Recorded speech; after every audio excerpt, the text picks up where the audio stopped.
শ্রী গুরুবে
এই ছায়া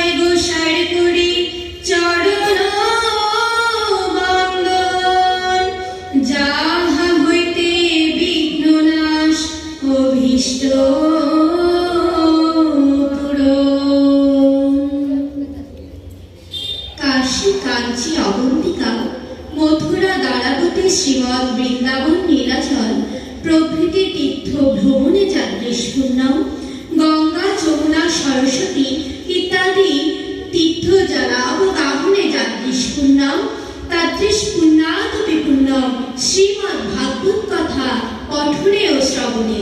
অর্থ: কাশী কাঞ্চি অবন্তিকা, মথুরা দ্বারাবতী শ্রীমৎ বৃন্দাবন নীলাচল প্রভৃতি তীর্থ ভ্রমণ করলে যতটুকু পূর্ণ হয়, গঙ্গা যমুনা সরস্বতী ইত্যাদি তীর্থের জলে স্নান করলে যতটুকু পূর্ণ হয়, ঠিক ততটুকুই পূর্ণ হয় শ্রীমদ্ ভাগবত কথা পাঠ করলে এবং শ্রবণ করলে। জয় জয় শ্রীমদ্ ভাগবত প্রীতি প্রেমানন্দে, হরি হরি বল, হরি বল।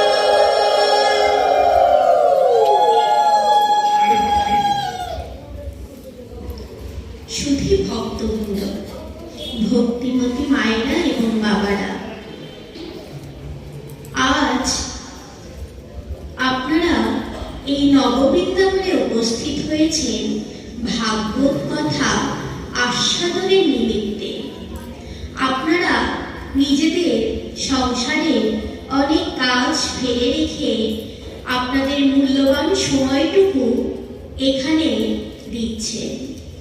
এই যে মূল্যবান সময়টুকু আপনারা শ্রী শ্রী আনন্দময়ী কালীবাড়ি নাট মন্দিরে দিচ্ছেন, ভাগবত কথা আস্বাদন করার জন্য এসেছে, এইটুক সময় আপনারা অন্য কথা নিজেদের মধ্যে বলা বলি করে সময়টুকু নষ্ট করবেন না। আমাদের মন অত্যন্ত চঞ্চল, শারীরিকভাবে আমরা এখানে থাকলেও দেখা যায় মন চলে যায় অন্য কোথাও। তাই আমি চাইব যতটুক সময় আমরা এই ভাগবত আসরে আছি, ঠিক ততটুক সময় যেন মন শুধুমাত্র হরি কথাই শ্রবণ করে, হরি কথাই বলে। আজ শ্রী শ্রী আনন্দময়ী কালীবাড়ি এই বাৎসরিক হরিসভার অষ্টম দিন, শ্রীমদ্ ভাগবতের আসর। যতজন শ্রদ্ধেয় ভাগবত পাঠক আছেন, আমি সকলের চেয়ে ছোট, সকলের মধ্যে কনিষ্ঠ এবং একমাত্র নারী পাঠিকা। আমাকে আপনারা নিজেদের সন্তান সমতুল্য মনে করে, আমার যদি কোনো ভুল ত্রুটি হয় নিজেদের সন্তান মনে করে ক্ষমা সুন্দর দৃষ্টিতে দেখবেন। ভগবানের রাতুল চরণে কোটি কোটি প্রণাম নিবেদন করেছি।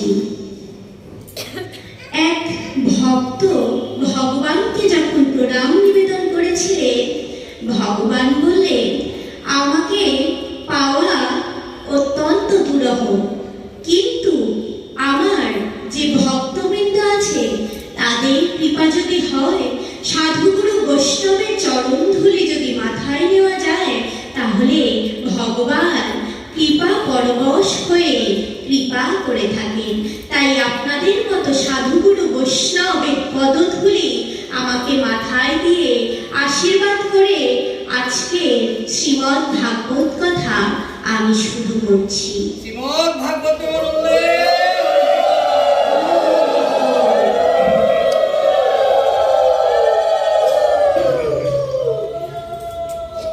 শ্রীমদ্ ভাগবত, যা শ্রবণম মঙ্গলম। শ্রীমদ্ ভাগবত একমাত্র মহাপুরাণ যা শ্রবণ করলেই মঙ্গল হয়।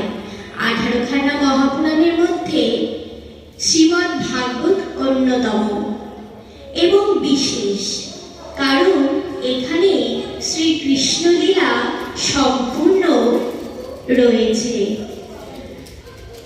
ভাগবত, ভাগবত শব্দের অর্থ যদি না জানি তাহলে ভাগবত পড়ে কি হবে? ভাগবতের ভাব অর্থ ভাবেষু সর্বশাস্ত্রেষু, অর্থাৎ আমার এই প্রিয় ভাগবত সূর্য সম। গ অর্থ গতির যশ অলৌকিকর, আমার এই প্রিয় ভাগবত লৌকিক থেকে অলৌকিকের পথে নিয়ে যায়। বর্থ গরিষ্ঠায় সর্বশাস্ত্রেষু, অর্থাৎ সর্বশাস্ত্র অপেক্ষা আমার এই শ্রীমদ্ ভাগবত শ্রেষ্ঠ। আর ভাগবতের শেষের এই অর্থ হচ্ছে তরুণী ভবানুবোধি, অর্থাৎ আমার মতো পরিহত জীবের জন্য তরুণী সম, তরুণী অর্থাৎ নৌকা সম।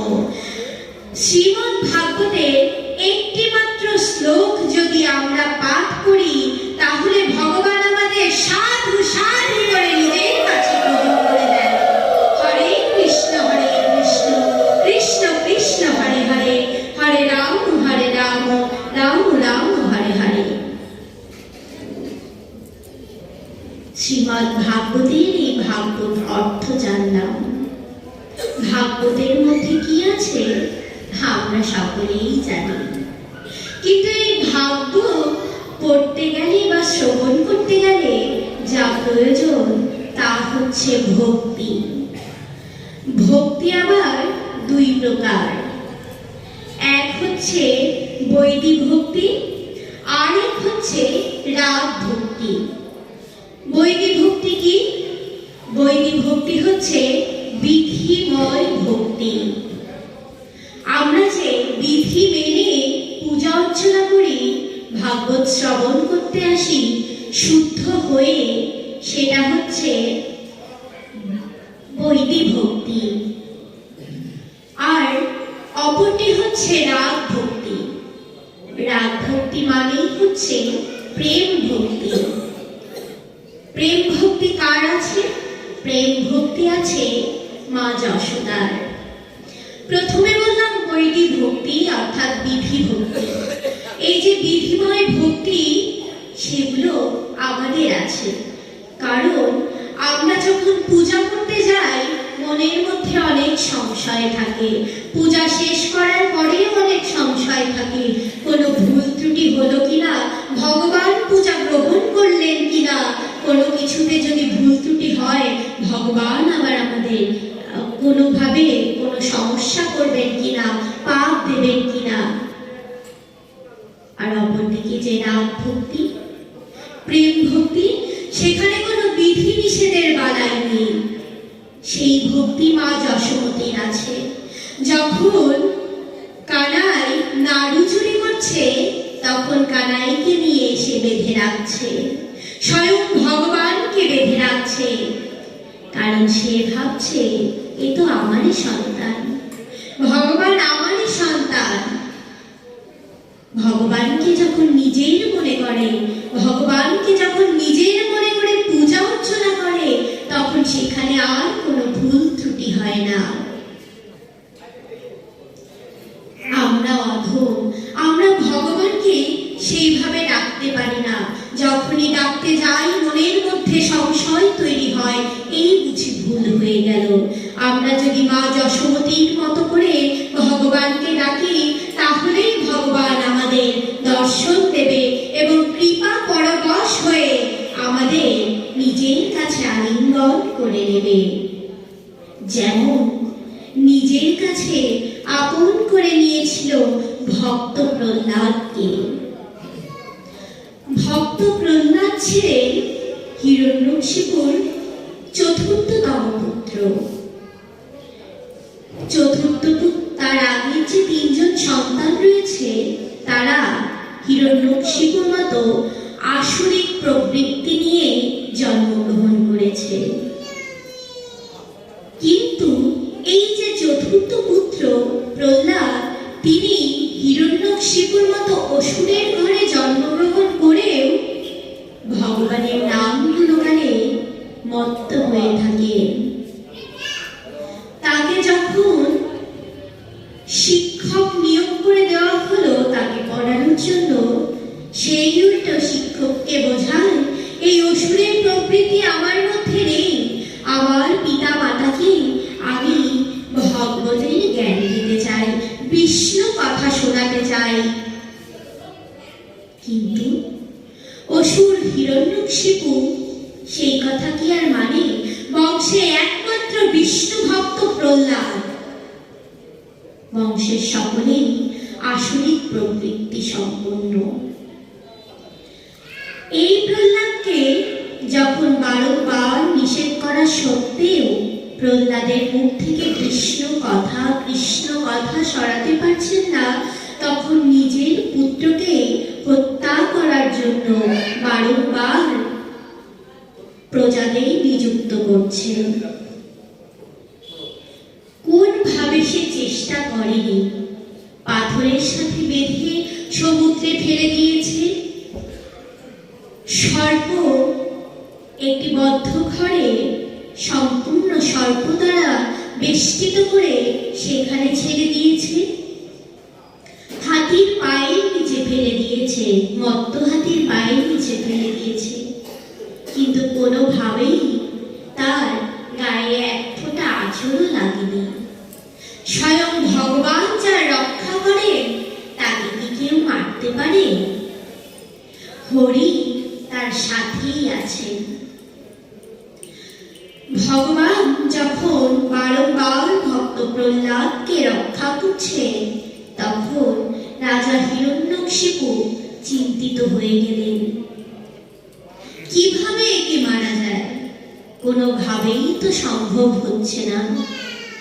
অসুর যেখানে বাস করে সেখানে যদি কৃষ্ণ নাম হয়, বিষ্ণু নাম হয়, সেখানে অসুর তো তার নিজস্ব প্রবৃত্তি দেখাতে পারে না, বারংবার বাধাপ্রাপ্ত হয়।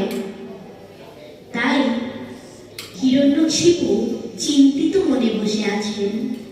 যখন চিন্তিত মনে বসে আছেন, তখন হঠাৎ তার মনে হলো তার একমাত্র বোন হোলিকা তাকে সাহায্য করতে পারে। এবার তিনি হোলিকাকে স্মরণ করলেন। হোলিকাকে স্মরণ করার সাথে সাথে সেখানে হোলিকা এসে উপস্থিত। জিজ্ঞাসা করছে, জ্যেষ্ঠ ভ্রাতা, আমি তোমার জন্য কি করতে পারি? রাজা হিরণ্যকশিপু তখন বলছে, প্রহ্লাদকে আমি কোনোভাবেই বধ করতে পারছি না।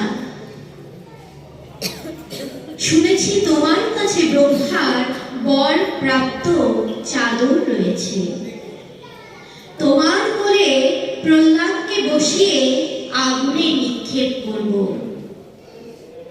হোলিকা এই কথা শুনে মৃদু হেসে বলছে, দাদা, তুমি তো সবই জানো। ব্রহ্মার বর প্রাপ্ত সেই চাদর আমি গায়ে জড়িয়ে বসলে আমার কিছুই হবে না, বরং ওই দাবানলের মধ্যে যখন আমার কোলে প্রহ্লাদ থাকবে, তখন সে পুড়ে ছাই হয়ে যাবে। হিরণ্যকশিপু এবার খুশি হলেন। যখন হোলিকা প্রহ্লাদকে কোলে নিয়ে সেই দাবানলের মধ্যে বসে ভগবানের ইশারায় কোথা থেকে যেন বাতাস এসে হোলিকার গায়ে সেই ব্রহ্মার বরপ্রাপ্ত চাদর উড়ে এসে প্রহ্লাদের গায়ে পড়ল। ব্রহ্মার এই বরপ্রাপ্ত চাদর যার গায়ে থাকবে সে আগুনে পুড়বে না। যেহেতু হোলিকার গায়ে থেকে এসে প্রহ্লাদের গায়ে পড়েছে, তৎক্ষণাৎ হোলিকা দাহিত হয়ে গেল, হোলিকা দহন হয়ে গেল। শুধু ভক্তবৃন্দ, দোল পূর্ণিমার আগের দিন আমরা যে ন্যাড়া পোড়াই, ন্যাড়া পোড়ানোর আসল তাৎপর্য এই, ওই ন্যাড়া তৈরি করার পর সেখানে আমরা গোপাল সেবা দেই, গোবিন্দ সেবা দেই, গোবিন্দকে পূজা দিয়ে তারপর তাকে সেখান থেকে রক্ষা করে নিয়ে এসে ন্যাড়াটাকে পুড়িয়ে দেই। এই ন্যাড়া পোড়াই হলো হোলিকা দহন। সেই আসুরিক প্রবৃত্তি সম্পন্ন অসুর হোলিকাকে দহন করাই হচ্ছে ন্যাড়া পোড়া। এবং পরবর্তী দিন হয় হোলি উৎসব, দোল পূর্ণিমা। শ্রী শ্রী আনন্দময়ী কালীবাড়ি বার্ষিক হরিসভার আয়োজন করা হয়েছে শ্রী শ্রী চৈতন্য মহাপ্রভুর আবির্ভাব তিথি উপলক্ষে। ভক্তবৃন্দ, আপনারা সকলেই জানেন দোল পূর্ণিমার সেই শুভ সময়ে আমার নিমাই এই পৃথিবীতে অবতীর্ণ হয়েছিলেন। হরে কৃষ্ণ কৃষ্ণ কৃষ্ণ হরে হরে, হরে রাম রাম রাম হরে হরে। সেই দোল পূর্ণিমার সেই শুভ মুহূর্তে শ্রী চৈতন্য মহাপ্রভুর আবির্ভাব তিথি উপলক্ষে এই মন্দিরে বাৎসরিক হরিসভার আয়োজন করা হয়।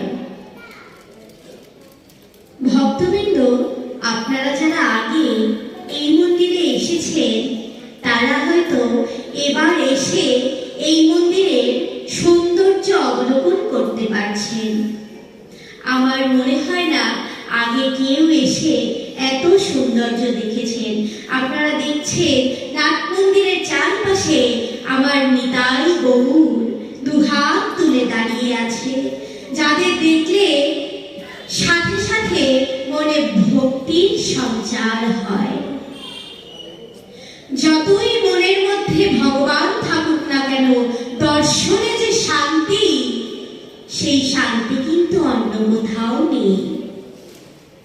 মন্দিরের সামনে আলোকসজ্জার ব্যবস্থা করা হয়েছে।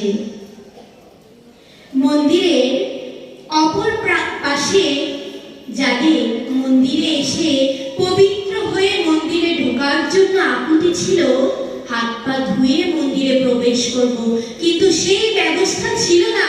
তাদের জন্য মন্দিরের এই পাশে হাত পা ধুয়ে পবিত্র হয়ে মায়ের কাছে আসার জন্য ব্যবস্থা করেছে। কে করেছে?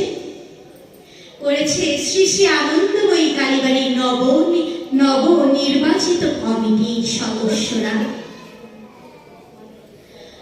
তারাও ভক্ত, আপনারাও ভক্ত।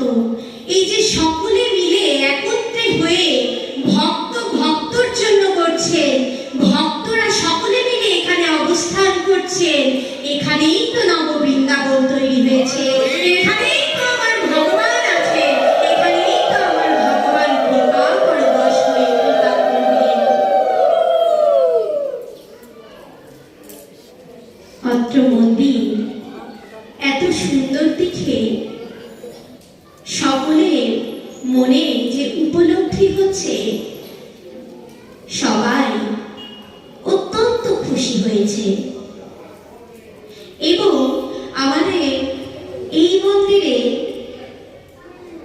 নাম সংকীর্তনে যে প্রসাদের ব্যবস্থা করা হয়েছে, আপনারা দেখেছেন আগের দিনগুলোতে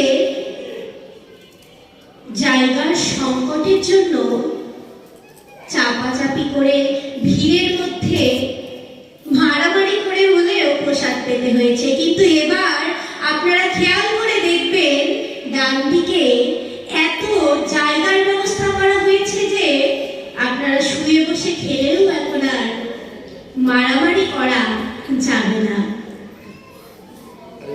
তাই আসুন আমরা সকলে মিলে ভগবানের কাছে এই নবনির্বাচিত কমিটির সদস্যদের জন্য ভগবানের কাছে প্রার্থনা করি। জয় জয় শ্রীমদ ভাগবত প্রেমানন্দে হরি ধ্বনি বলো।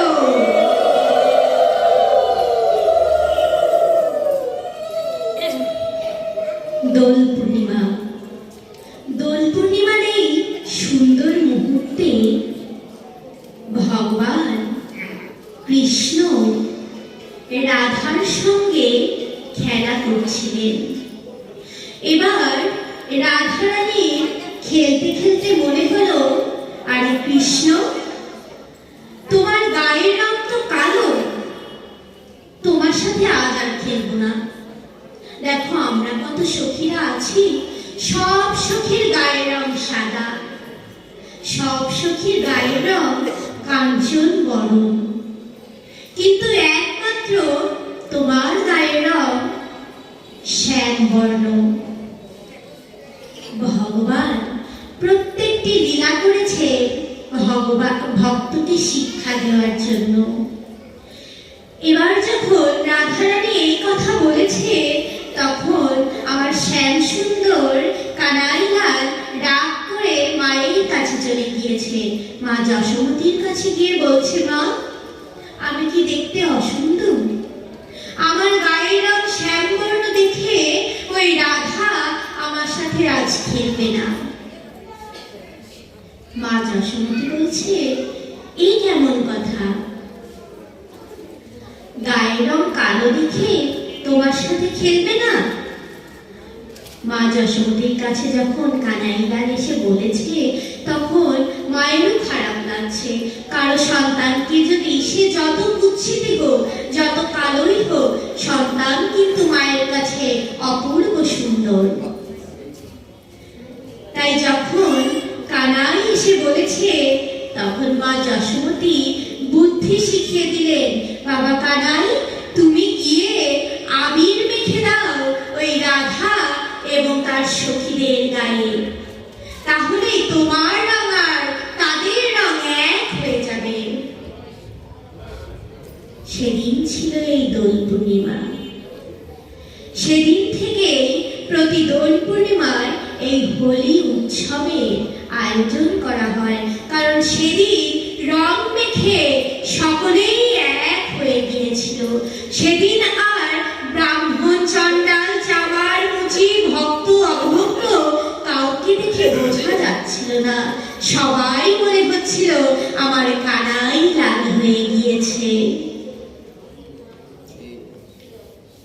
ভগবান ভক্তকে অধিক ভালোবাসেন। এক ভক্ত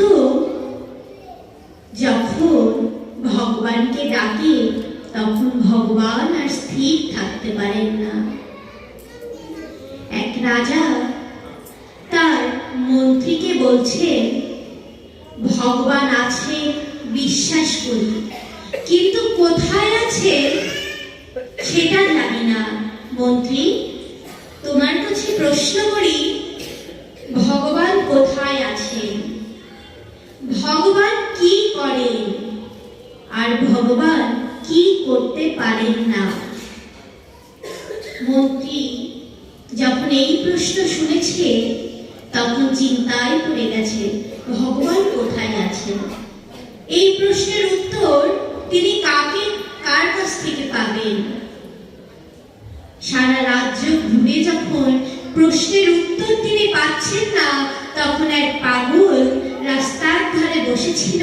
সে বলছে, কি হে মন্ত্রী মশাই, এত চিন্তিত যে? মন্ত্রী মশাই বলছে, দেখো বাবু, আমাকে রাজা 3টে প্রশ্ন করেছে। এই প্রশ্নের উত্তর যদি আমি না দিতে পারি, তাহলে হয়তো আমার আর মন্ত্রিত্ব থাকবে না। পাগল বলছে, কি প্রশ্ন? বলছে, ভগবান কোথায় থাকেন, ভগবান কি করতে পারেন, আর ভগবান কি করতে পারেন না। যখন এই প্রশ্ন করেছে, তখন পাগল হেসে বলছে, এ আবার কি? এই প্রশ্নের উত্তর তুমি খুঁজে পাচ্ছ না? চলো, আমাকে নিয়ে রাজার কাছে চলো। রাজার কাছে যাওয়ার সাথে সাথে রাজা বলছেন, এ কাকে ধরে নিয়ে এসেছো? মন্ত্রী মশাই বলছেন, রাজা, ইনি হচ্ছে আপনার সকল প্রশ্নের উত্তর দেওয়ার জন্য আজ এখানে উপস্থিত হয়েছে। রাজা বলছে, সারা রাজ্যে কেউ প্রশ্নের উত্তর দিতে পারল না, এই পাগল দেবে উত্তর? পাগল হেসে বলছে, রাজামশাই, একবার প্রশ্ন করেই দেখুন না। এবার রাজা যখন বলছে, আচ্ছা, আমার প্রথম প্রশ্ন, ভগবান কোথায় আছেন? পাগল বলছে, আমাকে 1 গ্লাস দুধ এনে দিন। রাজা বলার সাথে সাথে পাগলের কাছে 1 গ্লাস দুধ নিয়ে এলো। এবার সেই পাগল দুধের গ্লাসের মধ্যে বারবার হাত দিয়ে উঠাচ্ছে আর বারবার বলছে, এখানে ঘি কোথায়?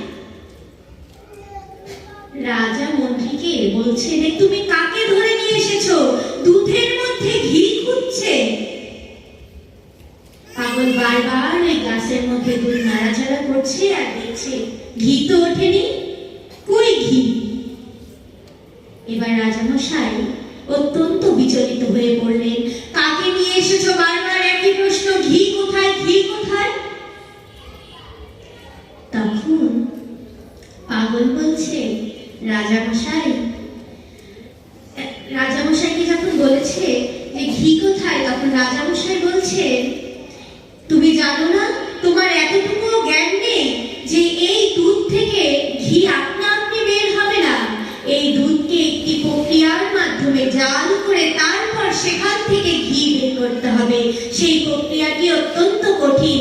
ধৈর্য ধরে সেই কঠিন পরীক্ষাটি করার পর তুমি এখান থেকে ঘি পাবে।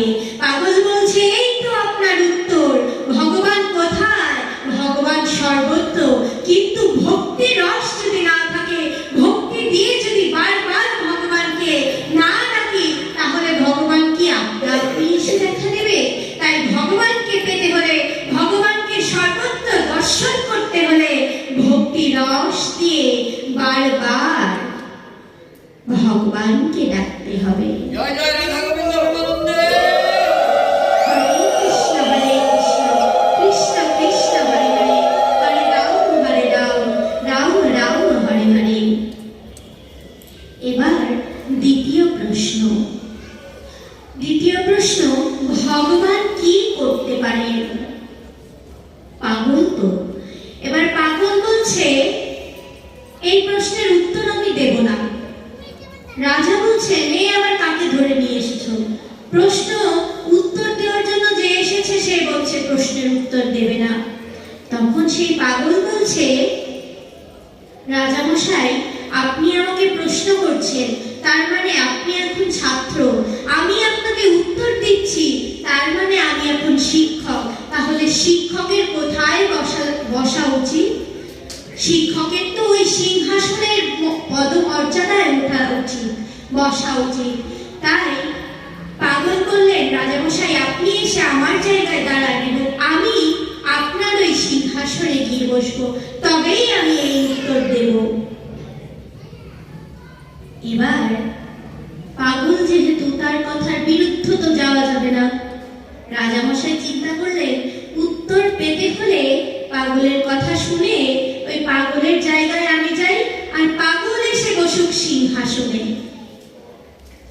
এবার জায়গা পরিবর্তন করার পর যখন পাগল সিংহাসনে বসেছে এবং রাজা নিচে বসেছে, তখন পাগল সেই সিংহাসন থেকে বলছে, রাজা আমাকে ওই প্রশ্নটি আবার করুন। রাজা বলছে, ভগবান কি করতে পারেন? সেই পাগল উত্তর দিচ্ছে, এই তো ভগবান ভিখারিকে রাজা আর রাজাকে ভিখারি করে দিতে পারেন এক নিমিষে।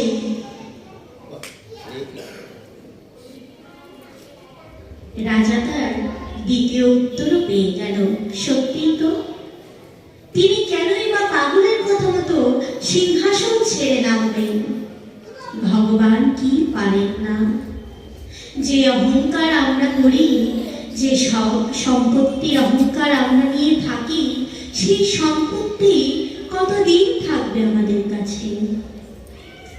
ভগবান চাইলেই রাজাকে ভিখারি এবং ভিখারিকে রাজা বানিয়ে দিতে পারেন। তৃতীয় প্রশ্ন বলছে, এই শেষ প্রশ্ন, ভগবান কি করতে পারেন না? যখন এই প্রশ্ন জিজ্ঞাসা করেছে, তখন পাগল বলছে, এই যে আমি আপনাকে সিংহাসন থেকে নামিয়ে দিলাম, এই অপরাধের শাস্তি হিসেবে আপনি কি শাস্তি দিবেন এই অপরাধীকে? রাজা বলছে, গর্ধবের পিঠে উঠিয়ে মুখে চুনকালি মাখিয়ে সারা রাজ্য ঘুরিয়ে ন্যাড়া করে রাজ্য থেকে বের করে দেব। পাগল বলছে, ভগবান এটাই পারেন না। ভগবানের সাথে ভক্ত যত অন্যায় আচরণ করুক না কেন, ভক্তকে কখনো ভগবান ফেলতে পারেন না। সব সময় ভক্ত প্রাণ আমার ভগবান। ভগবান আমাদের আমাদের সকলের সাথেই আছেন, কিন্তু আমরা তাকে ডাকার মতো ডাকতে পারি না। ভগবানকে ডাকতে হলে ভক্তির প্রয়োজন। আমাদের মধ্যে সেই ভক্তি রস হয়তো কম আছে, তাই ভগবান আমাদেরটাকে সাড়া দেন না। শ্রীমদ্ ভাগবতের কথা অসম্পূর্ণ থেকে যায় যদি মহারাজ পরীক্ষিতের কথা না বলা হয়। মহারাজ পরীক্ষিত ভক্তকুল শিরোমণি। মহারাজ পরীক্ষিত উত্তরার গর্ভে জন্মগ্রহণ করেছিলেন।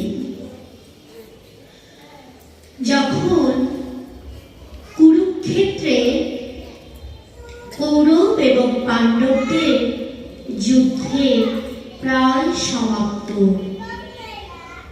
দুর্যোধনের উরু ভেঙে দিয়েছে ভীম, ঠিক তখন অশ্বত্থামা এসে উপস্থিত হয়েছে দুর্যোধনের কাছে। দুর্যোধনের কাছে এসে যখন দুর্যোধন ব্যথায় সমুদ্রের তীরে সেই ভাঙা উরু নিয়ে পড়ে আছে, প্রাণ যায় যায় অবস্থা, ঠিক তখন অশ্বত্থামা এসে পাশে বসে বলছেন, হে মিত্র, এই যে তুমি হেরে গিয়েছ, এই যে কৌরব পক্ষ হেরে গিয়েছে, তুমি কি এই জন্য এই দুঃখে মৃত্যু সংকটাপন্ন তারপরেও চোখে জল ফেলছ?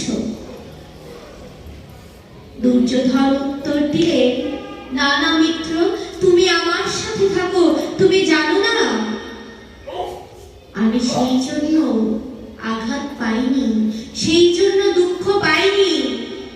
আমি দুঃখ পেয়েছি এই যে কুরুক্ষেত্রের যুদ্ধ। এই কুরুক্ষেত্রের যুদ্ধে আমরা 100 ভাই আর ওরা 5 ভাই। আমার 100 ভাইয়ের মধ্যে এখন শুধুমাত্র আমি জীবিত, আমার 99 ভাই মৃত্যুবরণ করেছে, কিন্তু ওদের 5 ভাইয়ের কারো কিছু হলো না। মনের মধ্যে কত হিংসা দেখুন। হিংসা না থাকলে কি এই প্রশ্ন করা যায়? তার মনে দুঃখ নেই, সে হেরে গেছে। তার মনে অধিক দুঃখ এই কারণে যে তার 99 ভাই মৃত্যুবরণ করেছে, কিন্তু পাণ্ডবদের 5 ভাই কেন জীবিত? এই কথা শ্রবণ করা মাত্র গুরুদ্রোণের পুত্র অশ্বত্থামা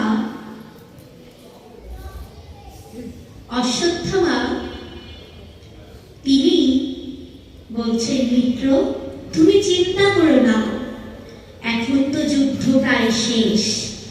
আমি গিয়ে ওই পঞ্চপাণ্ডবের মাথা কেটে তোমার কাছে নিয়ে আসবো। যখন এই কথা বলেছে, দুর্যোধন হাসছে, বলছে, একই মিত্র, তুমিও এই মৃত্যুকালে আমার সাথে ছল করছো, মজা করছো? অশ্বত্থামা বলছে, না না মিত্র, আমি ছল করছি না। এই দেখো আমি যাচ্ছি এবং ওই কাটা মুন্ডু নিয়েই তারপর আমি আবার ফেরত আসবো। অশ্বত্থামা চলে গেলেন পাণ্ডবদের বিজয় শিবিরে। ভগবান শ্রীকৃষ্ণ তিনি অন্তর্যামী, তিনি জানেন কখন কোথায় কি হবে। তাই সেদিন এই অলক্ষণ হবে দেখে তিনি আগেই বুঝতে পেরেছিলেন। তিনি পঞ্চপাণ্ডবকে নিয়ে অন্য শিবিরে চলে গেলেন এবং পঞ্চপাণ্ডবের যে 5 পুত্র, সেই 5 পুত্র বিজয় শিবিরে নিদ্রা দিয়েছেন। অশ্বত্থামা গিয়ে সেই বিজয় শিবিরে ঢুকে এই 5 পুত্রের মুন্ডু কর্তন করলেন এবং কর্তন করে একটি জায়গায় ধরে নিয়ে তিনি দুঃশাসক দুর্যোধনের কাছে চলে এলেন।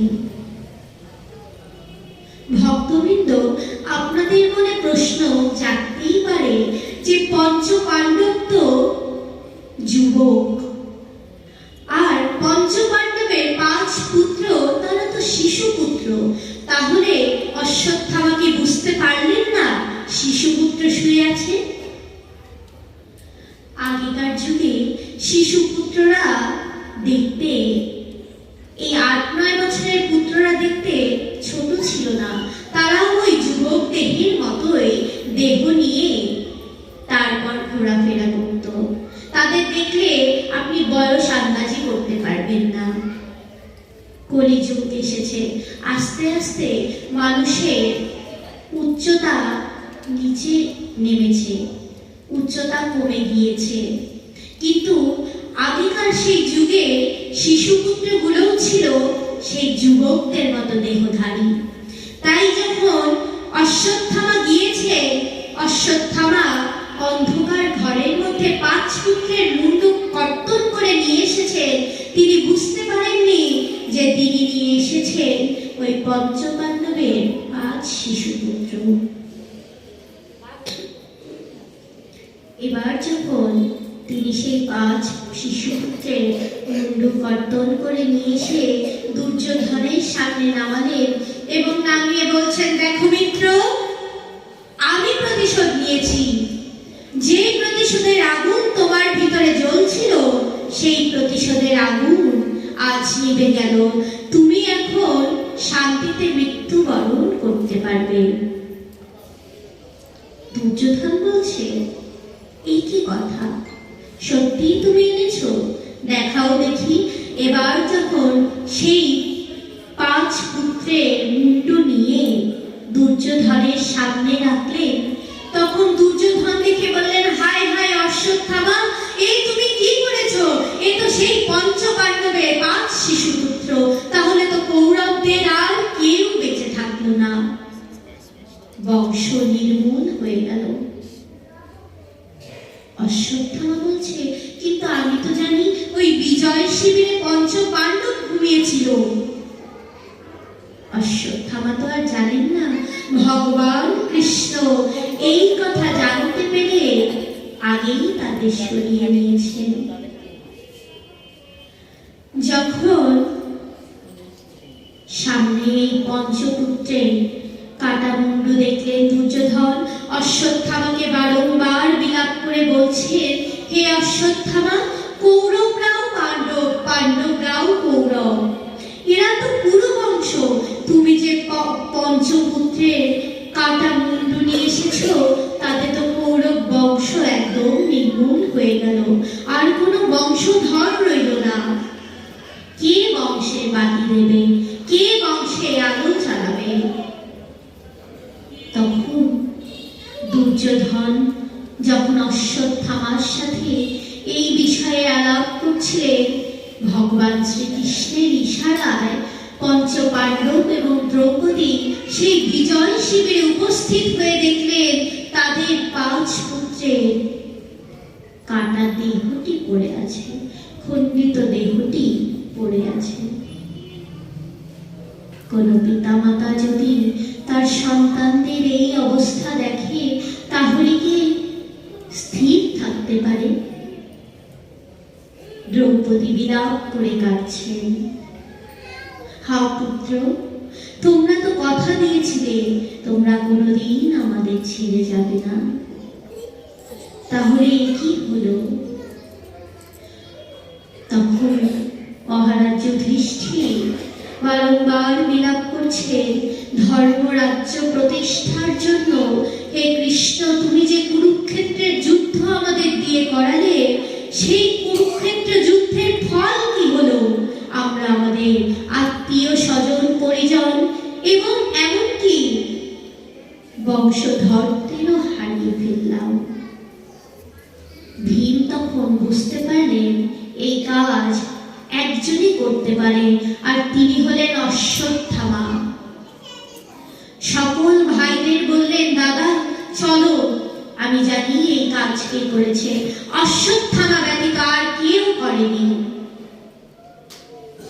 যখন অশ্বত্থামা দুর্যোধনের সাথে সেই কাটা মুন্ড নিয়ে আলাপ করছিলেন, সেই স্থানে গিয়ে উপস্থিত হলেন পঞ্চপাণ্ডব। পঞ্চপাণ্ডব গিয়ে তাকে মারতে উদ্যত হলেন। যখন মারতে উদ্যত হলেন তখন তিনি দেখলেন অশ্বত্থামা হাসছে। কারণ কি? কারণ হলো অশ্বত্থামার মাথায় একটি মণি ছিল। এই মণির কারণে তিনি কোনো কিছুকে ভয় পেতেন না। কোনো জরা ব্যাধি মৃত্যু তাকে স্পর্শ করতে পারত না। তাই অশ্বত্থামা হাসছে, হে পঞ্চপাণ্ডব, আমি যদি তোমাদের মেরে ফেলতাম তাহলে কতটুকু শান্তি পেতাম জানি না, কিন্তু পিতার সামনে পুত্রের যে হত্যা আমি করেছি তাতে আমি স্বয়ং সম্পূর্ণভাবে শান্তি পেয়েছি। এত শান্তি আমি পৃথিবীর কোথাও গেলে আর পাবো না। শ্রীকৃষ্ণ সেখানে উপস্থিত। শ্রীকৃষ্ণ তখন ভীমকে আদেশ দিলেন, ভীম, তুমি অশ্বত্থামার মাথার যে মণি সেই মণিটি তুলে ফেলো। যে পাষণ্ডের মুখ থেকে এই কথা উচ্চারিত হয় যে শিশুপুত্র হত্যা করে সে স্বয়ং সম্পূর্ণভাবে শান্তি পেয়েছে, সেই পাষণ্ড মাথার থেকে সেই মণিটি উঠিয়ে ফেলো, যাতে তার ভিতরে ভয় আসে, তার ভিতরে ব্যথা আসে। যখন উঠিয়ে ফেলছে মাথার সেই মণিটি, তখন অশ্বত্থামা চিন্তা করছে, পঞ্চপাণ্ডবের সেই 5 পুত্রকে তো হত্যা করেছি, তোমাদের বংশে আর কেউ রইল না। ঠিক সেই সময় ভীম উচ্চারণ করলেন, না অশ্বত্থামা, তুমি এখনো সমূলে বংশধর নির্মূল করতে পারোনি। অভিমন্যুর স্ত্রী উত্তরার গর্ভে এখনো কৌরব বংশে এক বংশধর রয়ে গেছে। অশ্বত্থামা তখন দিক বিদিক জ্ঞান হারিয়ে চিন্তা করলেন, 5 পুত্রকে হত্যা করেছি, তারপরেও বলছে ওই উত্তরার গর্ভে আরো একজন রয়ে গেছে।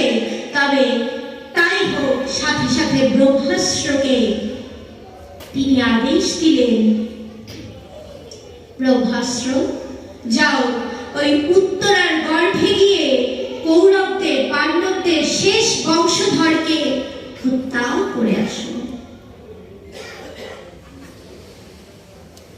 যেই মাত্র ব্রহ্মাস্ত্র নিক্ষেপ করেছে উত্তরার গর্ভের দিকে, তখন উত্তরা ভগবানকে বারংবার ডাকছেন, হে মাধব, রক্ষা করো মোরে, ত্রাহি মাং মাধব। উত্তরা কিন্তু সেই ভুল করেননি যে ভুল দ্রৌপদী করেছিল। ভরা আসরে যখন দ্রৌপদীর গায়ের থেকে বস্ত্র নিয়ে যাচ্ছিল দুঃশাসন, তখন দ্রৌপদী সভার সকলের কাছে সাহায্য চেয়েছিলেন, এবং যখন কেউ সাহায্য করছিল না তখন সাহায্য চেয়েছিলেন, হে মাধব, রক্ষা করো মোরে। ভগবানকে না ডাকলে কি ভগবান আসে? সন্তান না কাঁদলে কি মা দুধ দেয়? তাই উত্তরা আজ আর সেই ভুল করছে না। উত্তরা প্রথমেই ডাকছে, এই বিপদ থেকে, এই ঘন ঘর অমানুষা থেকে একমাত্র উদ্ধারের উপায় আমার মাধব। মাধবকে ডাকলেই উদ্ধার পাবো, তাছাড়া আর উদ্ধার পাওয়া সম্ভব নয়। মাধবকে ডাকার সাথে সাথে মাধব উত্তরার কাছে গিয়ে দাঁড়ালেন। দ্রৌপদী বললেন, হে মাধব, তুমি এই কুরুবংশের শেষ বংশধরকে রক্ষা করো। তুমি ছাড়া কে আছে? তুমি যদি একে রক্ষা না করো তবে এই পৃথিবী থেকে কুরুবংশে আর কেউ থাকবে না। জয় জয় রাধা মাধব প্রেমানন্দে।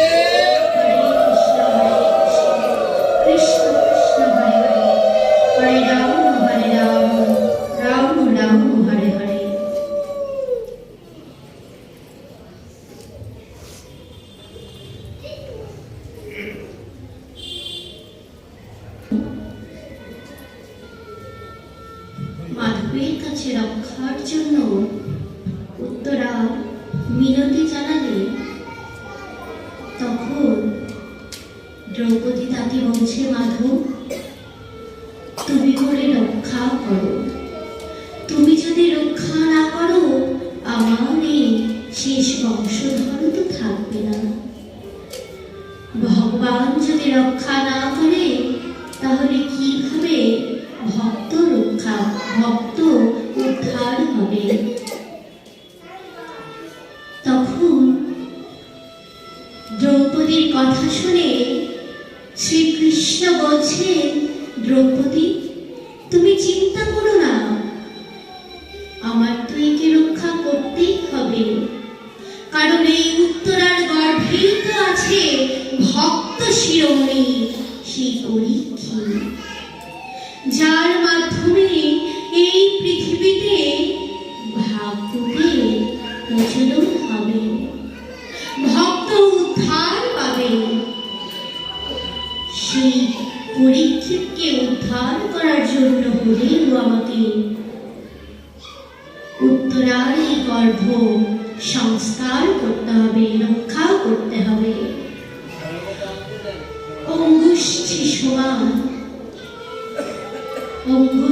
সমান হয়ে শ্রীকৃষ্ণ তখন উত্তরার গর্ভে প্রবেশ করলেন এবং বললেন, আমি নর হয়ে জন্মানোর পর, নর রূপ ধারণ করার পর আমার যত পুণ্য হয়েছে সকল পুণ্য ফল দিয়ে আমি এই উত্তরার গর্ভকে পুনরুজ্জীবিত করলাম।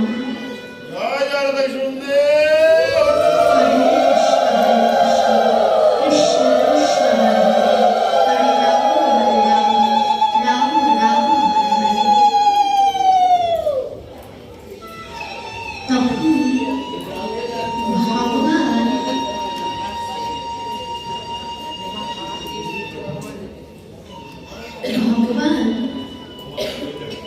তখন মহারাজ পরীক্ষিতকে উদ্ধার করলেন এবং নামকরণ করলেন, যিনি গর্ভ থেকে পরীক্ষা দিয়ে উত্তীর্ণ হয়ে এই পৃথিবীতে আসলেন তার নাম মহারাজ পরীক্ষিত। এই মহারাজ পরীক্ষিতই ভক্তদের সাথে ভগবানকে স্মরণ করবেন, আর এই ভক্তর মাধ্যমেই ভগবান কৃপা পরবশ হয়ে সকল অভক্তদেরও কৃপা করবেন। ভক্তবৃন্দ, আমরা এই যে আজ এখানে বসে আছি, আমরা জানি না আমরা কাল সকাল দেখব কিনা। আজ রাতে ঘুমানোর পর হয়তো আমাদের জন্য কাল সকাল নাও হতে পারে। তবুও আমাদের মনের ভিতর অহংকার, তবুও আমরা মানুষের সাথে খারাপ ব্যবহার করে যাই। আমরা যদি চিন্তা করতাম আজকের দিনই আমাদের শেষ দিন, তাহলে হয়তো আমরা আর কারোর সাথে খারাপ ব্যবহার করতে পারতাম না। ভগবানকে যখন ডাকি তখন বলি, ভগবান আমার স্ত্রীকে ভালো রেখো, পুত্রকে ভালো রেখো, কন্যাকে ভালো রেখো, সকলকে ভালো রাখার জন্য বলি। কিন্তু অন্তিমে কেউই সাথে যায় না। অহংকার হয়েছে মনের মধ্যে, অনেক অহংকার। একবার গিয়ে নিরবিচ্ছিন্ন ভাবে একাকী ওই শ্মশানে বসে থাকুন, বেশি না 1 ঘন্টা বসে থাকুন, দেখবেন পৃথিবীতে আসলে আপনার কেউই নেই। আপনার শুধু আপনি। যাকে স্ত্রী বলছে সেই স্ত্রী মৃত্যুর পর একটি রাত আপনার সাথে কাটাতে ভয় পাবে, এ তো মৃতদেহ। ভগবান আমাদের ভিতরে পরমাত্মা রূপে বিরাজ করছে। এই আত্মা যখন দেহকে ত্যাগ করে চলে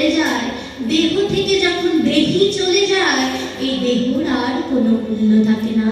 এই যে নাম ধাম কত কিছু, কিন্তু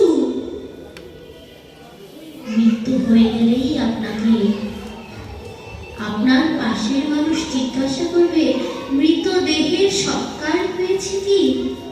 আপনার নামটুকু আর বলবে না। তাহলে কিসের জন্য ভগবানের চরণে আত্মনিবেদন করি না? ভগবানের চরণে যদি প্রথম থেকে আত্মনিবেদন করি, তাহলে তো ভগবান ওই শেষ দিনেও আমাদের পথ দেখায়। শেষ দিনেও অভ্যাসবশত জিহ্বা হরির নাম কীর্তন করে। সাথে কেউ যাবে না, শুধু যাবে হরির নাম। দুই কানে হরির নাম দেবে। ওই বুকে গীতা দিয়ে মৃতদেহের উপরে রেখে কোনো লাভ হয় না, যদি না সারা জীবন গীতা পাঠ করেন, যদি না সারা জীবন ভগবত কথা স্মরণ করেন, যদি না সারা জীবন হরিনাম স্মরণ করেন। হরি বিনা আর কেউ নেই। ভক্ত প্রহ্লাদ বুঝতে পেরেছিল হরি বিনা কেউ নেই, তাই তো ওই অসুরকুলে জন্মগ্রহণ করেও হরি কথা শ্রবণ করেছে। তিনটি যুগে অসুর চেনা গিয়েছে। অসুরের শরীর দেখে বোঝা গিয়েছে এই অসুর। কিন্তু কলিযুগ, এখানে অসুর এবং মানুষ কিন্তু একই রকম দেখতে। ভক্ত সঙ্গ করতে করতে যখন সেই অসুরের ভিতরে সেই প্রবৃত্তি চলে যায়, ভক্ত ভাব চলে আসে, তখন ভগবান কৃপা করে। এই যে ভক্ত সঙ্গের এত আয়োজন করা হয় কেন? কারণ কে ভক্ত আমরা তো জানি না, কার স্পর্শে ভগবান কৃপা পরবশ হবেন জানি না। ভক্ত ভগবান হরে কৃষ্ণ হরে কৃষ্ণ, কৃষ্ণ কৃষ্ণ হরে হরে, হরে রাম রাম রাম হরে হরে। কোন ভক্তের চরণ ধুলি মাথায় নিলে ভগবতের কৃপা হবে জানি না। কোন ভক্তকে একবার জড়িয়ে ধরলে সেই ভক্তের পুণ্যের ফলে আমার ভিতরের যত অপূর্ণ, আমার ভিতরের যত পাপ, সব পাপ চলে যাবে এবং ভগবান তার ওই রাতুল চরণে স্থান দেবে। ভগবান বিনে কিছু নেই, আর ভক্তকে ভালোবেসে আমার ভগবান। ভগবান ভক্তকে যে পরিমাণ ভালোবাসে, তার এক আনাও নিজেকে ভালোবাসে না। ভক্তকে যদি একবার কোনো ভক্ত, কোনো অভক্ত চরণ ধুলি নেয়, গায়ে মাথে পুষ্পরথে চড়ে, সেই পাপীও বৈকুণ্ঠ লোকে স্থান পায়। তবু আমরা ভক্ত চিনি না। এই যে এত এত আসরের ব্যবস্থা, এত এত হরিনাম, শুধুমাত্র আমার ভক্ত সঙ্গ করার জন্য, যেন একটু ভক্ত সঙ্গ করতে পারি, যেন ওই ভক্তের পদ রজ ধুলি মাথায় মাখতে পারি, গায়ে মাখতে পারি, তবেই তো সার্থকতা। ভগবান কোথায়? ভগবান তো ওই ভক্তের মধ্যে। ওই ভক্তকে চিনে নিতে হবে জন্যই তো এই আসরের ব্যবস্থা। কার স্পর্শে কখন কি হয়ে যায় আমরা কেউ জানি না। কোন ভক্ত পরশমণি, সেই ভক্তের স্পর্শে কখন ভগবান ধরাধামে এসে কৃপা পরবশ হয়ে সাধু সাধু করে গ্রহণ করে নেবে, আমরা কেউ তা জানি না। ভক্ত আমার মাতা পিতা, ভক্তই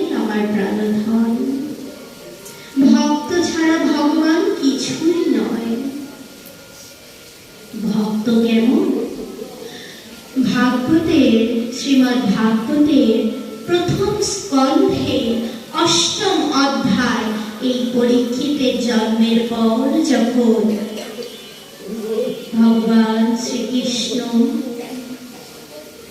তার নিজ ধাম সেখানে চলে যাবে, তখন সবার কাছ থেকে অনুমতি নিচ্ছেন।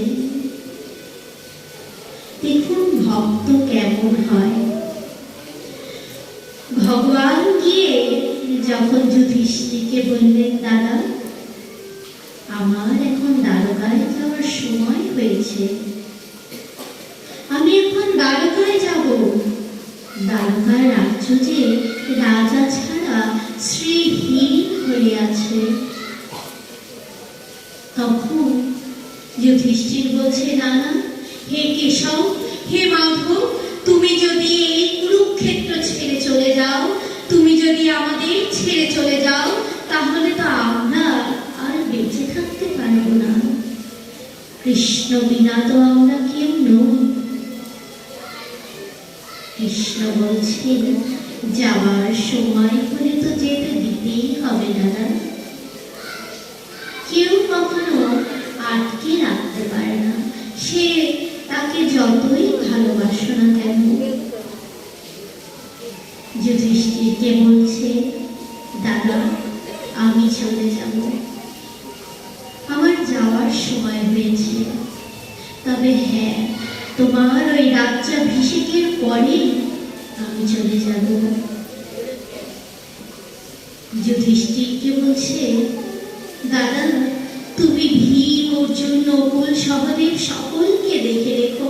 তুমি জেনো আমি তোমাদের পাশেই আছি।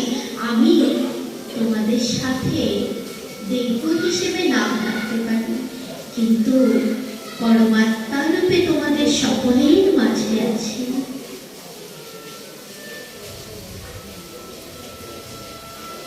পাশেই ছিলেন বোন সুভদ্রা। বোন সুভদ্রা বলছে, দাদা হে কেশব, হে কৃষ্ণ, তোমাকে এতদিন দাদা বলে জেনেছি, এতদিন তোমাকে ভ্রাতা বলে জেনেছি, কিন্তু জানি না তুমি ভগবান। তোমাকে সেই সময়টুকুই পেলাম না ভগবান পূজা করার। ভক্তবৃন্দ, ভগবান আমাদের কাছে ঠিক এভাবেই ধরা দেন। শুধু আমরা যখন বুঝতে পারি তখন সময় চলে যায়, তখন আর সময় থাকে না। তাই সুভদ্রা আজ যখন দাদা চলে যাবে দ্বারকায়, বলছে, দাদা তুমি আরো কিছুদিন থেকে যাও না। আজ তো জানতে পারলাম তুমি ভগবান। তুমি যখন ওই উত্তরার গর্ভ বাঁচালে নিজের সকল পূর্ণফল দিয়ে, তখন বুঝলাম তুমি ভগবান। আর কিছুদিন দাও দাদা, তোমাকে একটু পুষ্প দিয়ে, তোমাকে একটু চোখের জল দিয়ে পূজা অর্চনা করি। কিন্তু দাদা তো আর সময় নেই।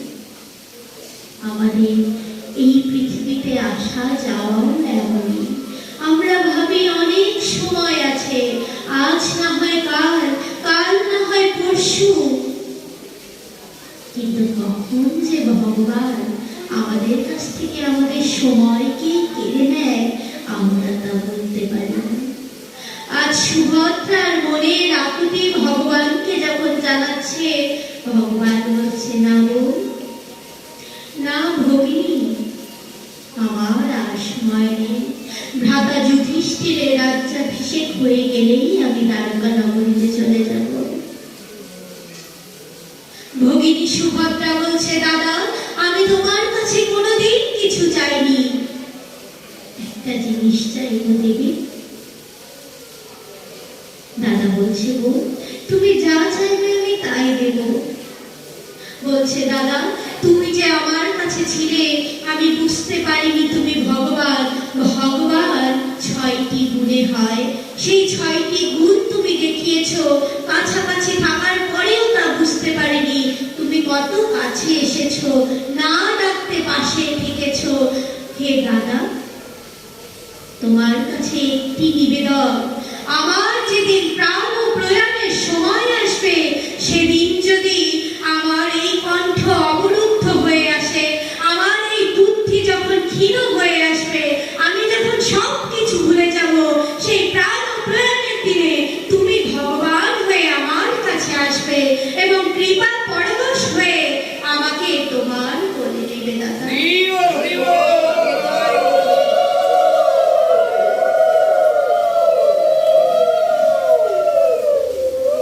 সুভদ্রার কথা শুনে আজ ভগবানেরও চোখে জল। ভগবান বলছেন, সুভদ্রা, আমি সব সময় তোমার সাথে আছি, তুমি কখনো কোনো চিন্তা করো না ভগিনী। সকলের কাছ থেকে বিদায় নিচ্ছে, এখন ভগবান এসেছে পিসি কুন্তির কাছে। প্রথম স্কন্ধের এই অষ্টম অধ্যায় কুন্তির কৃষ্ণ স্তুতি। ভগবান যখন এসেছে কাছে, তখন পিসি কুন্তি বলছে, কৃষ্ণ, কোনোদিন তো তোমার কাছে কিছু চাইনি, আজ আমি তোমার কাছে যাই, তুমি আরেকটু থেকে যাও। দ্বারকায় যেও, আমি জানি দ্বারকায় যাওয়া তোমার কর্তব্য, কিন্তু হে ভগবান, তোমাকে তো ভগবান রূপে পূজা করাই হলো না, তার আগেই যদি তুমি চলে যাও, তাহলে কি করে হবে? পিসিমাকে ভগবান বলছেন, পিসিমা, তুমি তো জানো আমি কতদিন এসেছি, দ্বারকার অবস্থা বিশেষ ভালো নয়, আমাকে যেতে হবে। পিসিমা বলছে, হে কৃষ্ণ, এতদিন এত এত বিপদ হয়েছে, দুর্যোধন সহ 100 পুত্র আমাদের উপর কত অবিচার করেছে, আমাদের পাণ্ডব খাননে জ্বালিয়ে দেওয়ার চেষ্টা করেছে, কত নাম ছেড়ে দিয়েছে হত্যা করার জন্য, কোনো কিছুতে আমরা ভয় পাইনি কৃষ্ণ, তুমি সাথে ছিলে তাই। কিন্তু আজ যে ভয় করছে, না না, কোনো বিপদের ভয় করছে না, আজ ভয় করছে কৃষ্ণ তুমি চলে যাচ্ছ, তোমাকে এত কাছে পেয়েও তোমাকে ভজন করতে পারলাম না, তোমাকে সাধন করতে পারলাম না, তোমার স্তুতি করতে পারলাম না। আজ যখন তুমি চলে যাচ্ছ, তখন সব মনে পড়ছে। তবে কৃষ্ণ, তোমার কাছে আমি তো বড়, তবুও একটি জিনিস চাই। পিসিমা, কি চাই বলো? পিসিমা বলছে, হে কৃষ্ণ, তোমার কাছে এই চাই, যেন কোনোদিন আমার কাছ থেকে দুঃখ না সরে যায়, আমার কাছ থেকে যেন কোনো বিপদ না সরে যায়। আমি অধম, আমি একমাত্র বিপদেই তোমাকে স্মরণ করি, একমাত্র দুঃখ এলেই আমি তোমাকে স্মরণ করি, আমি সুখে তোমাকে কখনোই ডাকিনি কৃষ্ণ, আমি তোমাকে ডেকেছি শুধুমাত্র বিপদে। আজ যদি তুমি চলে যাও, তাহলে আমার বিপদ তো কেটে যাবে, তাই তুমি যেও না কৃষ্ণ, এই সারা জীবন ভর আমাকে বিপদ দিয়ে যাও, আমাকে দুঃখ দিয়ে যাও, যেন আমি তোমাকে বারংবার ডাকতে পারি, হা কৃষ্ণ, হা গোবিন্দ বলে তোমার চরণে নিজেকে সমর্পিত করতে পারি।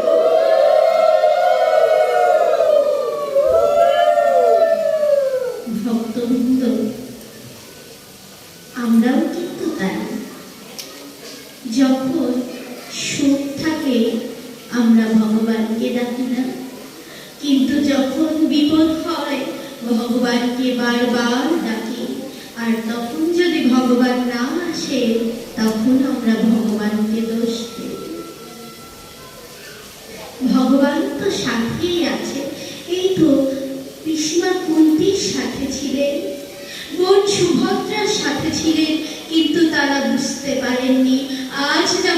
কৃষ্ণ চলে যাবেন, প্রস্থান করবে, তখন বুঝতে পারছেন ভগবান চলে যাচ্ছেন।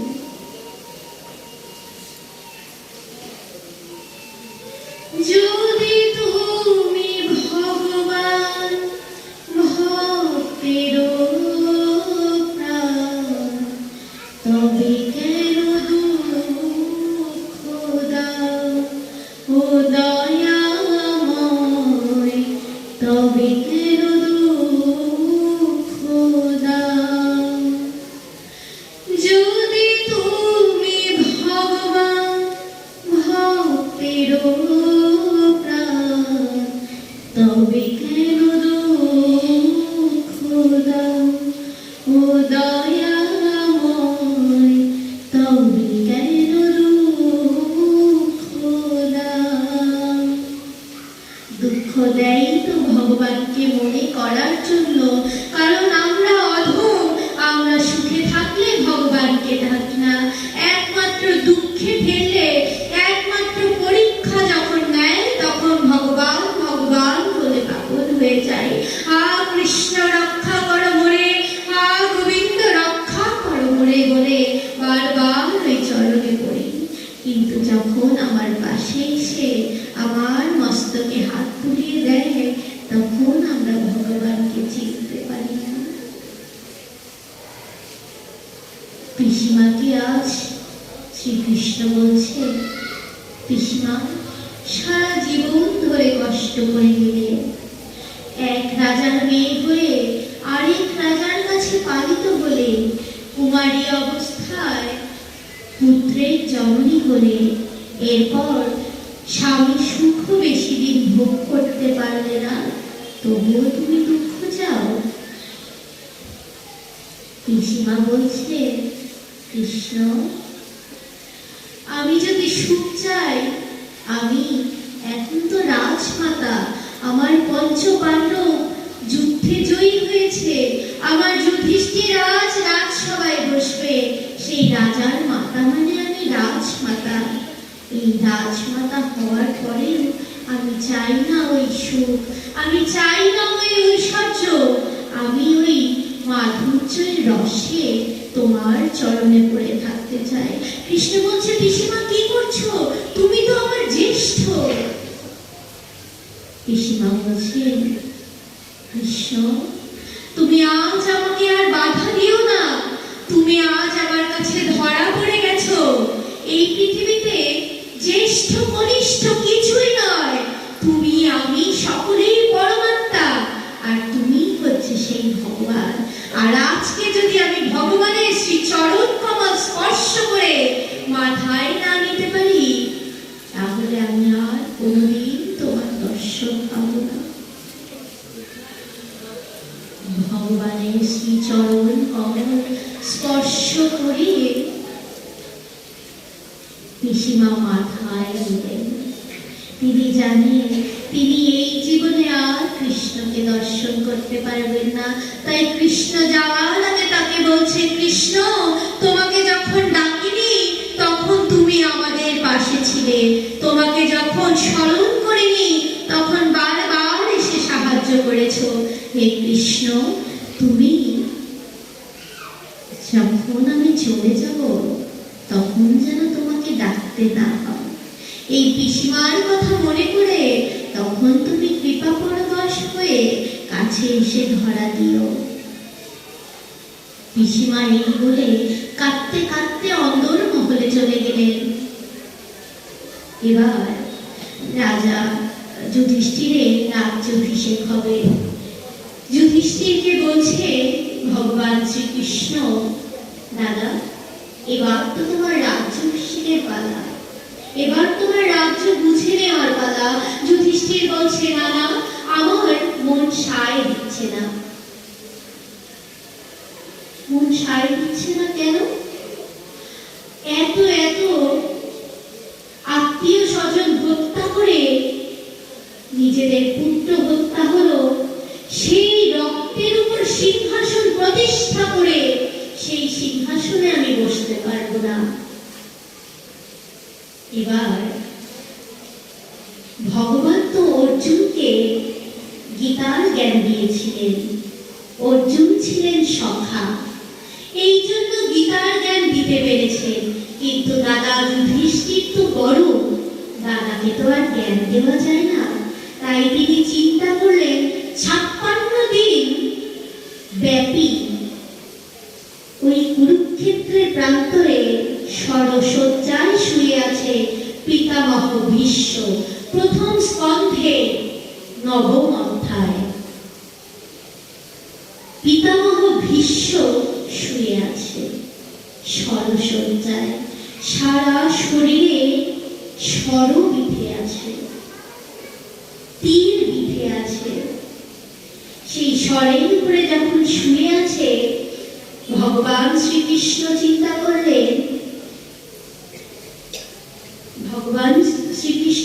করলেন,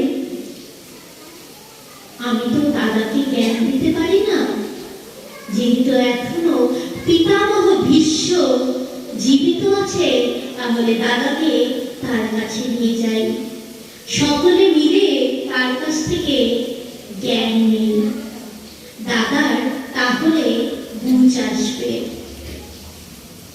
সকলে মিলে কুরুক্ষেত্র প্রান্তরে গিয়ে পিতামহ ভীষ্মের সামনে প্রণাম নিবেদন করলেন। পিতামহ ভীষ্ম বলছেন, কি? যুধিষ্ঠির বলছেন, পিতামহ, আমরা 5 ভাই এসেছি, সাথে এসেছে কেশব। কেশব, তুমি এতদিনে আমাকে স্মরণ করলে?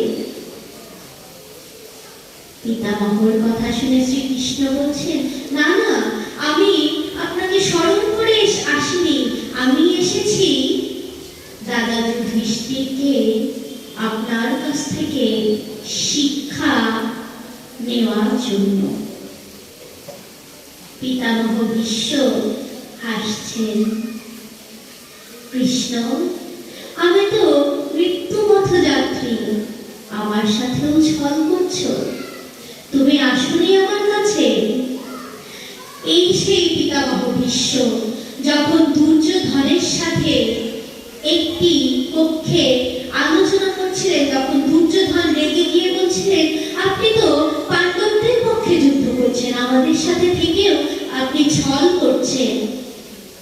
পিতামহ ভীষ্ম তিনি চিন্তা করলেন, আমি কৌরবদের সাথে আছি, আমি দুর্যোধনের সাথে আছি, এরপরেও এই কথা বলছে আমি পাণ্ডবদের হয়ে যুদ্ধ করছি। যাও, আগামীকাল ওই কুরুক্ষেত্রের প্রান্তরে দেখা যাবে আমি আসলে কার পক্ষে। কিন্তু দুর্যোধন, তুমি আজ রাতে তোমার স্ত্রীকে আমার পক্ষে পাঠাবে। আমি যখন ধ্যানরত অবস্থায় থাকবো, ঠিক সেই মুহূর্তে তুমি পাঠাবে। দুর্যোধন বললেন, তথাস্তু। এবার সেদিন রাত্রে যখন পিতামহ ভীষ্ম নিজ কক্ষে বসে ধ্যান করছিলেন এবং পূর্ব প্রতিজ্ঞা অনুসারে আসার কথা ছিল দুর্যোধনের স্ত্রী, ধ্যান করতে করতে সামনে এসে একটি স্ত্রীলোক যখন তাকে প্রণাম করে বললেন, পিতামহ আশীর্বাদ করুন, তিনি চোখ বন্ধ করে বললেন, অখণ্ড সৌভাগ্যবতী ভব, তোমার মাথার শিখির সিঁদুর অক্ষয় হোক।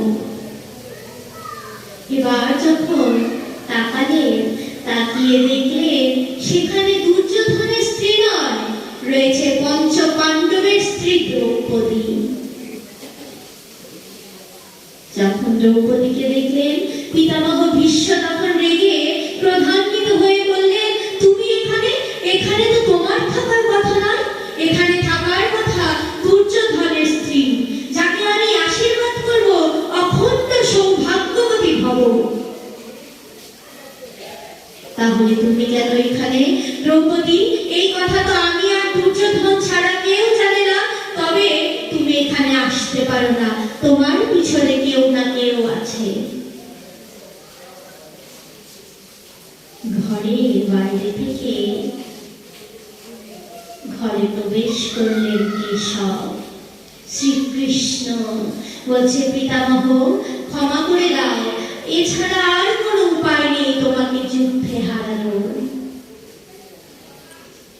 তোমার মতো মহামতি ভীষ্মকে যুদ্ধে হারাতে কেউ পারবে না। তখন এই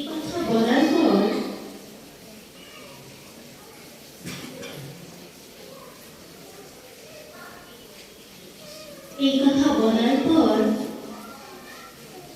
ভীষ্ম বলছে, কৃষ্ণ তুমি ভগবান হয়েও আমার সাথে ছলনা করলে। আমি যে আশীর্বাদ দেব ভেবেছিলাম দুর্যোধনের স্ত্রীকে, সেই আশীর্বাদ করলাম পঞ্চ পাণ্ডবের স্ত্রীকে। তাহলে কালকের যুদ্ধে কি হবে আমার তো বোঝা হয়ে গেছে। অখণ্ড সৌভাগ্যবতী ভব। তার মাথার সিঁদুর অক্ষয় হোক, তার মানে পঞ্চ পাণ্ডবের কাউকে আর হত্যা করা যাবে না, কেউ আর বধ হবে না। যখন এই কথা বলল, তখন ভগবান বলছেন, হে মহামতি ভীষ্ম, আপনি যে সাজা দেবেন আমি মাথা পেতে নেব। এই কথা শুনে মহামতি ভীষ্ম বলছেন, ভগবানকে কি সাজা দেওয়া যায়? ভগবানকে তো সাজা দেওয়া যায় না। তবে তোমার কাছে একটি নিবেদন, আজ যেমন না ডাকতেই তুমি এসেছো, যেদিন আমার এই প্রাণ পাখিটি চলে যাবে সেদিন যেন গোবিন্দ তোমায় ডাকা না লাগে, সেদিন যেন তুমি সময় মতো আমার কাছে এসে উপস্থিত হও। এই তোমার শাস্তি। আজ যখন মহামতি ভীষ্ম ষড়সজ্জায় শায়িত 56 দিন কেটে গেছে, তখন ভগবান শ্রীকৃষ্ণ এসেছেন। আর এসেও বলছেন, তোমার ডাকে আসিনি, এসেছি ওই দাদা যুধিষ্ঠিরের রাজ্যাভিষেক হবে এই কারণে। তাকে যেন তুমি শিক্ষা দিতে পারো। মহামতি ভীষ্ম মৃদু হাসছেন, যে যুধিষ্ঠিরের কাছে ধর্ম, ব্রাহ্মণ আর কেশব আছে, সেও যদি না বুঝতে পারে, তাকে আমি আর কি শিক্ষা দেব? দান ধর্ম, মোক্ষ ধর্ম, যুদ্ধ ধর্ম, রাজ্য ধর্ম, স্ত্রী ধর্ম, এই সকল কিছুর যে গুরু, সেই গুরুই তো তাদের সাথে আছে। বৃন্দাবনের রাধারানী বিমানন্দে হরে কৃষ্ণ কৃষ্ণ হরে হরে, হরে রাম হরে রাম, রাম রাম হরে হরে। তখন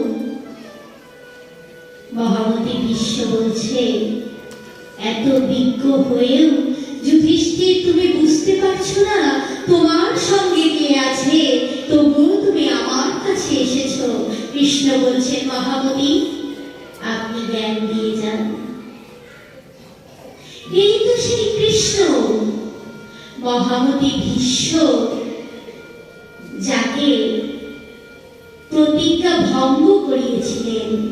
শ্রীকৃষ্ণ বলেছিলেন কুরুক্ষেত্রের যুদ্ধে তিনি কোনো অস্ত্র ধরবেন না, কিন্তু এই মহামতি ভীষ্ম এমন ভক্ত, ভক্তের কথা রাখার জন্য ভক্ত প্রতিজ্ঞা করেছিলেন যে কৃষ্ণকে তিনি অস্ত্র ধরাবেনই।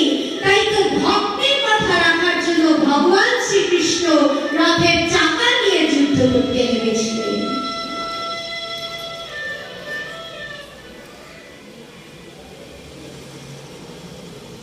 মহামতি ভীষ্ম আজ জানেন ভগবান আজ এসেছে তার কাছে তার কথা রাখার জন্য। সকলে বলছে মহামতি ভীষ্ম নাকি অপেক্ষা করছে উত্তরায়ণ তিথি আসার জন্য। ভক্তবৃন্দ,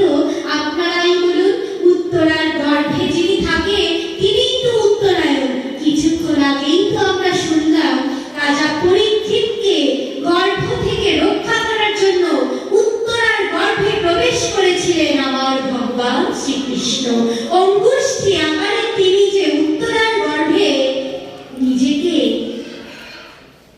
দেখিয়েছিলেন, রাজা পরীক্ষিত যে গর্ভে থাকা অবস্থায় ভগবানকে দর্শন করেছিলেন, রাজা পরীক্ষিত যেমন উত্তরায়ণ, তেমনি ভগবান শ্রীকৃষ্ণ উত্তরায়ণ, উত্তরার পুত্র হয়ে গিয়েছেন। তাই মহামতি ভীষ্ম উত্তরায়ণের জন্য অপেক্ষা করছে। সকলে জানলো উত্তরায়ণ তিথি, শুধু ভগবান জানলো আর ওই মহামতি ভীষ্ম ভক্ত জানলো উত্তরায়ণ তো এই শ্রীকৃষ্ণ। কৃষ্ণ কৃষ্ণ শুধু শ্রী কৃষ্ণ, কৃষ্ণ বিনা কিছু নাই, কৃষ্ণ নামে সুধা নিয়ে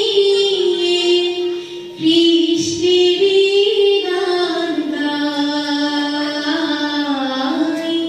কৃষ্ণেরই গান গাই। মহামতি ভীষ্ম আজ যুধিষ্ঠিরকে সকল ধরনের শিক্ষা দিয়েছেন। এবার প্রণাম করছেন ভগবান শ্রীকৃষ্ণের আতুল চরণে। ভগবান, তুমি আমার কথা রেখেছো। আমি তোমাকে বলেছিলাম আমার যখন সময় আসবে ঠিক সেই সময় তুমি আমার কাছে এসে উপস্থিত। ভগবান, তোমার কাছে আর একটি মাত্র নিবেদন, আর একটু পরেই তো আমি চলে যাব। একটি মাত্র নিবেদন ভগবান, আমি যতক্ষণ পর্যন্ত না এই দেহ ত্যাগ করি তুমি আমার দিকে প্রসন্ন হাসি, অরুণের মতো, অরুণ যখন উদয় হয় ঠিক সেই রকম লাল মুখ করে হেসে হেসে আমার দিকে তাকিয়ে থাকবে, আমার পাশে দাঁড়িয়ে থাকবে। আজ ভগবান ভক্তের কথা শোনার জন্য এসেছে। আজ যা বলছে সব ভক্ত। মহামতি ভীষ্ম যখন এই কথা বলেছে তখন ভগবান বলছে আমি তো আছি। মহামতি ভীষ্ম বলছে না না, তুমি অনিচ্ছায় থাকলে হবে না। অনিচ্ছায় যদি কেউ পাশে থাকে, কাউকে যদি জোর করে ধরে রাখা হয়, তাহলে তার মুখে কিন্তু অরুণ উল্লাসের মতো হাসি দেখা যায় না। তোমাকে যদি জোর করে ধরে রাখি, তখন তোমার মুখে যে হাসি সেটা থাকবে জোরপূর্বক হাসি। তুমি আমার কাছে নিজ ইচ্ছায় থাকো গোবিন্দ। তোমাকে দর্শন করতে করতে আমি তোমার ধামে চলে যাব, তোমার চরণে চলে যাব গোবিন্দ।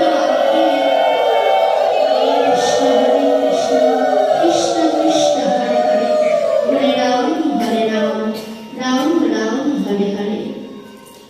গোবিন্দ, আমাকে তোমার পাদপদ্মে নিয়ে যাও। গোবিন্দ কাছে রয়েছে।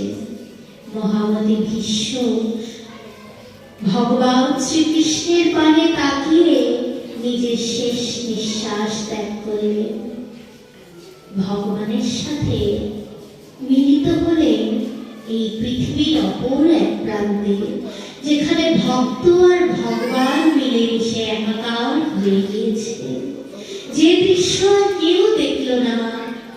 মহামতি ভীষ্ম যে সরসজ্জায় ছিলেন, তিনি তো গঙ্গা পুত্র। ভক্তবৃন্দ, আমরা মনকে অপবিত্র করে, মনের মধ্যে পাপ রেখে, হিংসা রেখে, ক্রোধ রেখে ওই গঙ্গা জলে স্নান করে আসি পবিত্র হওয়ার জন্য। গঙ্গা পুত্র মহামতি ভীষ্ম কিন্তু পাপ থেকে রক্ষা পাননি। কোনো একবার তিনি যখন পথ ধরে যাচ্ছিলেন, তখন পথের পাশে একটি সর্প পড়েছিল। সেই সর্পটিকে তিনি সরিয়ে দিয়েছিলেন, কিন্তু ভুলবশত তিনি একটি কাটা গাছে রেখেছিলেন। সেই কাটা গাছ থেকে সেই সর্পটি নিজেকে ছাড়াতে পারেনি, বারংবার কাটার মধ্যে মোচড় খাচ্ছিল আর ভগবানের কাছে প্রার্থনা জানাচ্ছিল, ভগবান যে আমাকে এই কাটার ছোপে ফেলে রেখেছে তার সারা শরীরে এইরকম বান, এইরকম কাটার আঘাত যেন লাগে।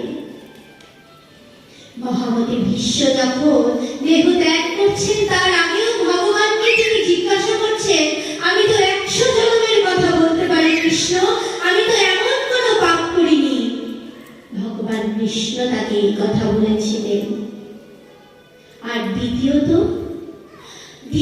হলো ওই যে দ্রৌপদীর যে বস্ত্রহরণ হয়েছিল, সেই বস্ত্রহরণের সেই সভায় মহামতি ভীষ্ম চুপ করে বসেছিলেন। কথা বললেই পাপ হয়, না বললে পাপ হয় না। মহামতি ভীষ্ম তার উদাহরণ। আপনার সামনে পাপ হচ্ছে কিন্তু আপনি প্রতিবাদ করছেন না।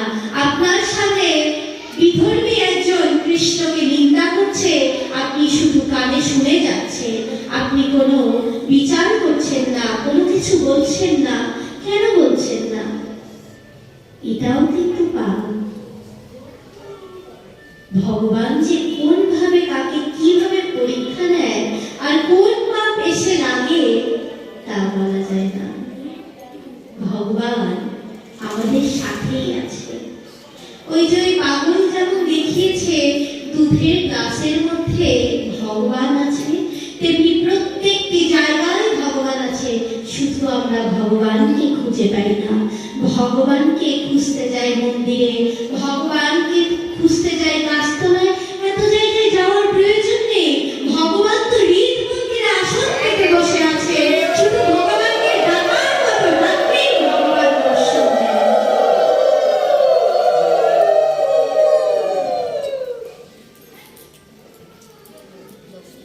ভক্তবৃন্দ, মহামতি ভীষ্ম যেমন নিজের শেষ দিনে ভগবানকে সামনে রেখে ভগবানের সেই প্রসন্ন হাসি বদনে দেখে নিজের প্রাণ ত্যাগ করতে পেরেছেন, আমরা কি সেরকম পারব? আমরা তো মহামতি ভীষ্মের মতো না। তবু এই যে সাধু বৈষ্ণব ভক্তের যে আজ সঙ্গ হয়েছে, কোন ভক্তের ভিতরে যে ভগবান কৃপা দিয়েছেন, কোন ভক্ত যে পরশময়ী আমরা তো জানি না। এই সকল ভক্ত সঙ্গে কৃপা নিয়ে, সকল ভক্ত সঙ্গে ধুলি নিয়ে আমরা ভগবানের রাধুন চরণে শুধু এতটুকুই প্রার্থনা করব, ভগবান শেষ দিন যখন আমি কাউকে চিনব না, যদি আমার মতি বিভ্রান্ত হয়ে যায়, আমার কণ্ঠ যদি অবরুদ্ধ হয়ে যায়, আমি যদি কাউকে না চিনতে পারি, আমার হাত যদি অসাড় হয়ে যায়, আমি পা দিয়ে যদি চলতে না পারি, ভগবান তুমি আমার কাছে এসো। ভগবান তুমি আমার কাছে এসে তোমার ওই স্বধামে আমাকে সাধু সাধু করে গ্রহণ করো। আমি অধম ভগবান, আমি কিছুই জানি না, তুমি আমাকে শিখিয়ে পড়িয়ে নিও। ভক্তবৃন্দ, ভগবানের শ্রী রাধুন চরণে কোটি কোটি প্রণাম। এবং যারা আজ এখানে উপস্থিত আছে, এমনকি উপস্থিত নেই, এটা কেন বললাম? কারণ আমাদের ধর্ম সনাতন, আমাদের বেদের উক্তি সর্বে ভবন্তু সুখিনো, সর্বে সন্তু নিরাময়া, সর্বে ভদ্রাণি পশ্যন্তু, মা কশ্চিৎ দুঃখ ভাগ হবে। আমরা ভগবানের কাছে শুধু একার জন্য চাইতে পারি না, আমরা যখন চাই তখন সকল জীবের জন্য চাই, সকল পশু পাখির জন্য চাই, সকল মানুষের জন্য চাই, সকল ভক্তের জন্য চাই, সকল অভক্তের জন্য চাই। ভগবান যেন সবাইকে কৃপা করে এবং কৃপা করে আমাদের সকল পাপ ক্ষয় করে আমাদের ভগবানের চরণ পাওয়ার আগে ভগবান যেমন আমাদের আচরণ শিখিয়ে গিয়েছে, সেই আচরণ আমরা অভ্যাসবশত করে যেন ভগবানের রাতুল চরণে কৃপা লাভ করতে পারি, ভগবানের রাতুল চরণে স্থান পেতে পারি। এই প্রার্থনা ভগবানের চরণ করে আজকের মতো শ্রীমদ্ ভাগবতে এখানেই